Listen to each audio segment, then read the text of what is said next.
आज पर्यंत आप जहाँ कार्य वर्षकर कार्य जदि आप देखिए आप सब देखिए 22 23 23 24 सब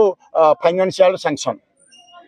2 दिन तले ड्रेनेज एनएससी गोटे ड्रेनेज शुभ दिहला ये हूँ 23 24 सैंक्शन वर्षे हेल्ला से पैसा आसी पड़ी रही ड्रेनेज डिपार्टमेंट रे से ड्रेनेज आसिक गोटे नुआ ड्रेनेज सिस्टम कराला जोटा केबे परिकल्पना कर नथिले एपटे गोटे ड्रेनेज जब केनाल बंध साइड रे मोहन दास मार्ग में एक कथा कौ दिन आगु ड्रेनेज नथिला गोटे नुआ ड्रेन स्वतंत्र हम निमापड़ा बजार पानी खलास ड्रेनेज डिपार्टमेंट आनिक से कार्यक्रम हाथ में नहीं तेणु यहीपरि भाव में जब देखिए आप गोप बाली भाई कथा कहतु गोपर बाईपास रोड कथा कहतु आपंकर जेते उद्घाटित होती जेते शुभ दिया होची सबू 22 23 23 24 फाइनेंशियल ईयर पैसा ये वर्षक भीतर गोटे नुआ प्रोजेक्ट नुआ सैंक्शन आम देखिन